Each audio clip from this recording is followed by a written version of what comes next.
नगर के जूना मंदिर परिक्षेत्र के पास आबादी क्षेत्र में पेंथर का 2 से 3 माह के शावक को वन विभाग की टीम ने करीब 2 से 3 घंटे की कड़ी मशक्कत के बाद रेस्क्यू कर वन विभाग के क्षेत्रीय कार्यालय ले गए, जहां पशु चिकित्सक को बुलवाया गया। जानकारी के अनुसार दोपहर करीब 2:30 बजे डिंडोरवाड़ा क्षेत्र में पार्षद इंद्रजीत मकवाना के घर के पास एक मकान के बाड़े में पेंथर का शावक को बाहर खेलते बच्चों ने देखा। इसके बाद शव के बड़े में फैली झाड़ियां के बीच दुबक कर बैठ गया। सूचना मिलने पर पुलिस प्रशासन, नगर पालिका टीम के साथ वन विभाग से रेंजर दिनेश मीणा, फॉरेस्टर योगेश पुरोहित, राकेश पाटीदार, संजय पाटीदार, प्रवेश चौबीसा, गटुलाल मौके पर पहुंचे। वन विभाग के कर्मी कौन है बाड़े की जेसीबी से सफाई करते हुए शावक को रेस्क्यू कर वन विभाग के कार्यालय ले गए। शावक के आबादी क्षेत्र में घुसने की खबर आग की तरह फैल जाने से बड़ी संख्या में लोग जमा हो गए। फॉरेस्टर पुरोहित ने बताया कि शावक के छोटा होने के साथ ही थोड़ा कमजोर है, ऐसे में उसे रेस्क्यू करने में ज्यादा परेशानी नहीं आई। योगेश कुमार पुरोहित, वन विभाग सागवाड़ा से।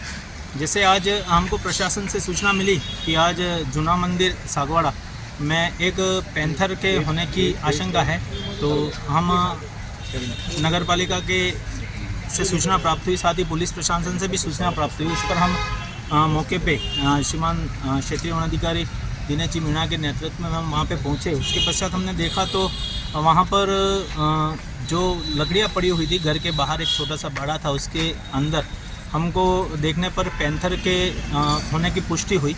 उसके पश्चात हमने हमारे उच्च अधिकारियों को अवगत कराया। उसके बाद हमने हमारी स्ट्रेटजी बनाई और उसके हिसाब से हमने एक ग्रीन कॉरिडोर बनाया, जिसमें दोनों तरफ हम नेट लगाए और उसके बाद हमने मशीन जेसीबी मशीन को बुलाया गया और उसके बाद उन लकड़ियों को धीरे धीरे हटाया गया। हटाते हुए हमने देखा कि एक 3 से 4 माह का पैंथर का बच्चा था, बिल्कुल कमज़ोर सा है और बिल्कुल चल नहीं पा रहा था, एकदम कमज़ोर सा है। तो उसको हमने रेस्क्यू किया गया और सुरक्षित रेस्क्यू करके उसको हम कार्यालय क्षेत्रीय वनाधिकारी सागवाड़ा लाए हैं और डॉक्टर को सूचित किया है। डॉक्टर आ रहे हैं तो उसको ट्रीटमेंट कराया जाएगा और उसके बाद जो भी उसकी वास्तविक स्थिति है उसको रिलीज़ करके वापस रिलीज़ किया जाएगा। सर, ये सूचना आपको कब मिली? ये सूचना हमको 3 बजे के आसपास मिली, 2:30 बजे। हम कांटा के गाँव की तरफ गश्त में गए हुए थे, हम पूरी स्टाफ की टीम, तो वहाँ सूचना मिली, हम वहाँ से आके हमने अपने संसाधनों को समेटा, हम तो तत्काल मौके पर पहुँचे।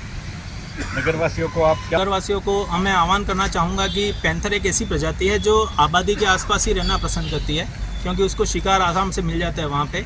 और यदि देखा जाए तो एक तरीके से वो ह्यूमन अटैक तो नहीं करता है, अब खुद सेफ चलता है, लेकिन हो सकता है कहीं हमारे सामने आ जाए, अचानक उससे हमारी मुलाकात हो जाए, आमने सामने हो जाए, तब वो थोड़ा हमको अटैक कर सकता है और उसमें वो हमको नाखूनों से छील सकता है। ज़्यादा उसको अटैकिंग करने का वो नहीं होता और भाग सकता है वो।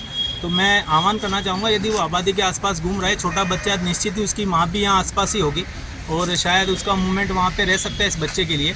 तो मैं सबसे निवेदन करना यही चाहूँगा कि शाम को वक्त, यानी कि जब अंधेरा हो जाता है 7 बजे के आसपास, छोटे बच्चों को कम से कम बाहर नहीं भेजें, क्योंकि उसकी माँ बच्चे के लिए वहाँ आ सकती है और यदि गुस्सा हो सकती है तो बच्चों पे ज़्यादा अटैक करने की आशंका रहती है।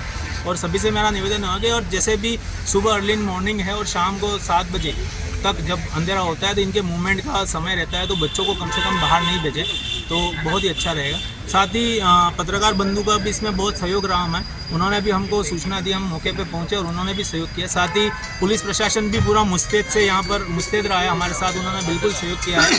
जो बहुत ही ज़्यादा भीड़ थी उसको भी कंट्रोल करने का उन्होंने काम किया और हमारा काम भी हमने आसानी से कर पाए। सभी प्रशासन के सहयोग से हमने सभी प्रशासन पूरा जो भी था, यहाँ पर तहसील से भी प्रशासन आया था, पुलिस प्रशासन भी था, पत्रकार बंधु भी थे, दूसरे सब हमारे उसके साथ हमारे ये